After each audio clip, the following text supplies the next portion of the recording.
I definitely think about 8th grade year. That was like my first year. It was really like I wasn't just new on the team. I didn't get my like feet wet yet. And I would always ride over to practice with him because I was still at the middle school. So it was kind of like eased me into varsity tennis with, I rode over with coach, he like really made sure that I was well taken care of. And I just had like a great 8th grade year that kind of like led into like the rest of my years that just kind of made into a great like tennis like career, like I guess not career, but like tennis time with him. You know what I mean? Like those 5 years, it kind of set the tone. When I was in like a tough match, I can think of this one like distinctly. It was sections my junior year, the semifinals and singles, and I was really struggling, not playing well. And I just remember every like switch, he would come out and he was just like super energized. He's like, you got this, you got this. And then after like the match was over, like I took care of business, got it done. And he was just like so pumped up and like and also like excited for me as well. Like he brought that same energy, like that sometimes if you didn't have it, he was gonna bring it to you. So I think that was like the thing that always like brought from when he would come and like visit me on the courts. I always remember like the biggest matches when we would beat like Brainerd or like pretty much Brainerd was like the big match. Whenever we'd beat them, he would be so excited. And we didn't play them very much when like I was there, but whenever we'd play them in sections or just like even a before section meet, he would always be so pumped when we would beat him. And that was always like such a good feeling because I knew he loved to beat Brainerd. I was thinking about maybe playing tennis in college, and I had actually met with him after the season and everything. And he was kind of like, what are you going to do after, high school, and what are your plans? And I thought about playing at UMD, and he was like, oh, I can email the coach and everything and see if he can get you on the team. That ended up that the roster is already set up, but like he could tell, like when I talked to him, it was just, he really was interested in what I was like going for. And he was like, I want to help you out. And he said, well, if you ever want to come back to Bemidji, be happy to have you on the team and everything. And yeah, he just cared, and it was great that he wanted to help me out as well. There was one time me and Kyle and our dads, Mark and my dad, planned a fishing trip to Voyager. And it was probably the world's shortest fishing trip because we looked at the weather radar and it was supposed to like thunderstorm like all weekend. And Mark was like, no, it'll blow over. It'll be fine. We'll let's go. And we start driving up north and we just can see all the dark clouds. And we're just like, are we sure this is a good idea? And like Mark's just like, no, let's just keep going. Let's keep going. Let's get out to the campsite. We'll be fine. And then we get out to the campsite. We kind of start unloading some stuff from the boat and we start looking at it. And it's just like, guys, I don't think this is doable. And then finally, Mark, when he like looked around and saw, he's like, yeah, we can't actually do this, can we? And then we packed up the boat and got back. But it was just, he's just one of those people that he only had one gear and it was just go. When Mark coached, he didn't just play maybe who was the most talented or who would maybe help the team win. Because I mean, in youth sports, it's not all about that.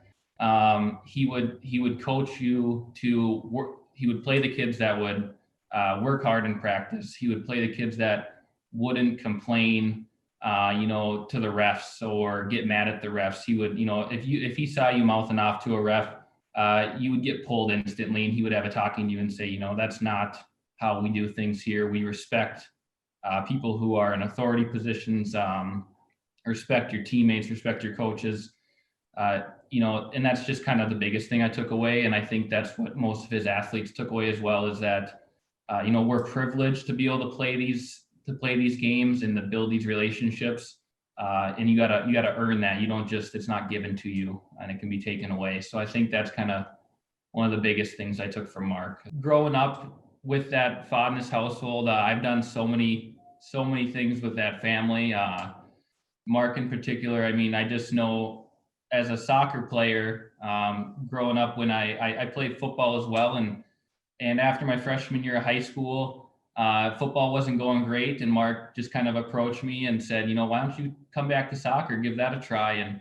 And he just spent, him and Kyle spent hours with me in their backyard. They had a soccer net back there and they would just spend hours. Mark would help coach me on how to play goalie. And so they would just take turns ripping shot after shot at me.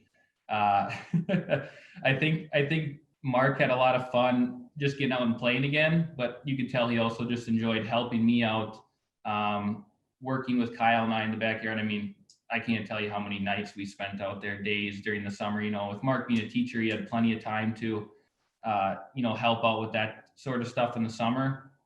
And that's kind of something that stuck out, is just how much he cared about me enjoying, soccer and the group of guys that he knew I would be with. And he wanted to make sure I could, compete. So just spent a lot of time helping me, be a better athlete, become a better person.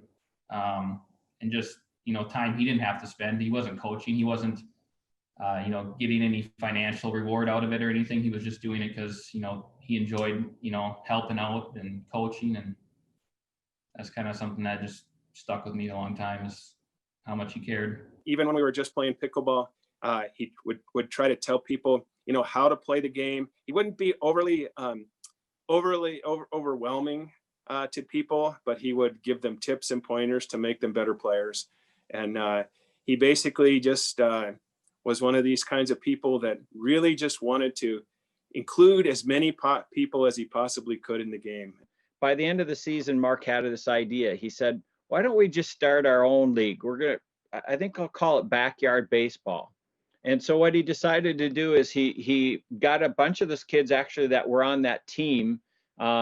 He talked to their parents, and then he had connections all over the place. He had connections at the middle school. He had connections wherever. And he found parents that had kids that were about the same age as our two sons were, and got 15 to 20 kids together and started this backyard baseball. And what we did is we just got those boys into groups. So we'll get a group and we're going to work on catching fly balls. And another group, we're going to work on running the base paths. What are techniques? You're rounding first base. What kind of things can you do to help you get an edge? Techniques in all kinds of different things, infielding and in all kinds of things. So we worked so much on the skills, first of all, but then we always had a fun part of it. Mark was so good about coming up with games. We'd have a game that would actually be teaching a skill, but it was a game that the kids could have fun with while they're doing it. And then we would have enough boys that we could still do some scrimmages amongst each other. We didn't really play anybody else. We just had scrimmages amongst each other. But in all of that, what happened is those kids really learned a lot about baseball. They learned about the fundamentals, all the skills. And a lot of those kids ended up playing high school baseball and stuff like that. So they were able to have the skills to move on, even though they weren't in a traditional baseball program. Backyard baseball, a lot of people don't know this. He got it all started and he was the force behind it, but then he decided that he needed to jumpstart youth tennis. And so he jumped over to tennis and left me to do backyard baseball. But he had set it up so well and mentored me about, here's the things we can do, here's the things. And so I continued on for a couple of years while my son was still in it doing backyard baseball, because Mark had taught me so well, here are the things that are important. Here's how we can do this. So Mark was more than just a good guy working with kids. He also could show adults, here's how you can run a good program. And he did that with whatever he decided to do. He ran a top-notch program. One time I had to play first doubles because that tandem, that one girl had a back injury. And so it was Andrea Vogley, now Andrea Brodina, who works at Choice Therapy. So she was out. I had to fill in for her and I was really scared. And he gave me all the confidence in the world that you can play first doubles. You just step up and you do it. And I remember him watching us for a little bit, and my partner had a really soft second serve. So unfortunately, she just put it in there for her second serve. And then the opponent was just gonna, crush it down my throat because you could. And I think I put my racket up in self-defense, but I hit this amazing volley and got the point. And I remember just Mark kind of watching that and then walking away yep, you got this. And there you go. So he was just, a confidence builder, and that patient, and he wanted the best out of his players. I can remember the rec center at the BSU, I'd be on the elliptical, he'd be coaching, and he'd always come and say hi, but I knew he had a place to go, and he's running off after practice doing, whatever, but, took the time to, do that. Just well connected. He would touch about life all the time and say, like, towards the end of a match where maybe it's not going the best, he would come and sit you down between the sets or something like that and say, hey, you're doing a great job. I see you're putting in all your effort. Whatever happens at the end of this, just breathe. It's going to be fine. You're going to be all right. You're putting in your hardest work, and you should be proud of every moment of this match. I have one story from when I was in the 7th grade class, and I thought about this last night, and I just couldn't wait to say it if I could. Yeah. So we watched, he had this Friday storytelling thing that he would do every Friday if there was time. And I remember I had him the 3rd class of the day. So in my first class of the day, I hear the whole class scream over in this other room, in his room. And I'm just like, what is happening over there? Usually it's laughing, but this time it was screaming. So I'm starting to get a little nervous for what's going to happen. I go to the next class in our pod, and I hear the same thing about 10 minutes into class, like absolute screaming. I was like, I'm getting nervous. I'm shaking my body, like everyone's scared out of their mind for this class. And so I go in there, and he shows this video of this car just driving by with peaceful music in the background. And at the very end, we're still like, oh my gosh, when are we going to scream? And this monster shoots up and just screams at the screen. And everyone just erupts into screaming and laughter. And it was the greatest thing ever.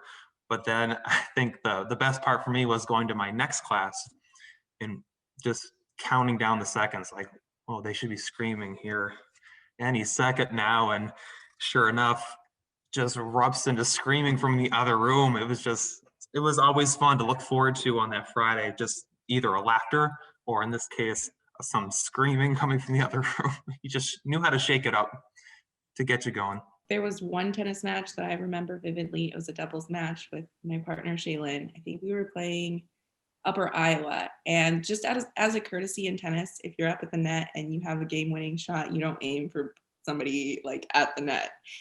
But our opponent did, and she like hit me in the face with the tennis ball. So I like knocked down, started involuntarily crying, and coach runs over and he's like, are you okay? Like, we can sit you out.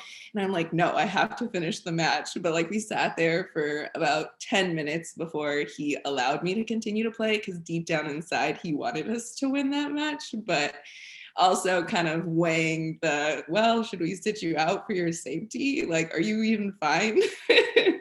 One funny memory that sticks in my mind is that I told him I would love to come to Bemidji, but I needed to get like the nicer dorm room. And he's like, all right, it's a non-issue. But yeah, always very chipper and willing to accommodate people. And he's just overall outstanding.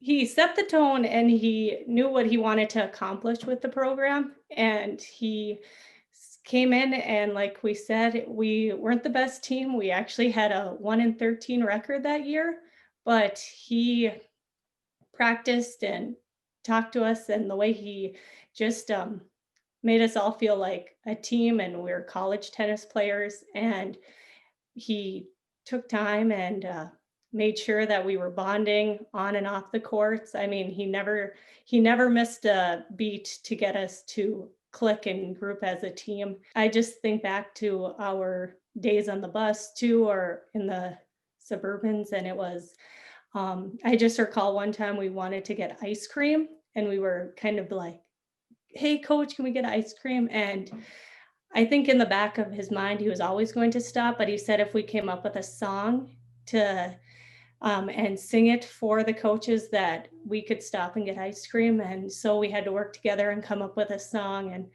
sing it. And sure enough, we got ice cream, but it was always, he just knew how to get you to click and work together to accomplish something. It's a note from the coaches, and it just really hit me today when I went back and read it. And he said we had hoped to be more successful in our win-loss column, and that's the goal for next year. But we felt that our message from this fall is still true today. The memories you take with you from this year will last you a lifetime. And I know that they definitely did. And I mean, I'm just so thankful for the opportunity to play under him.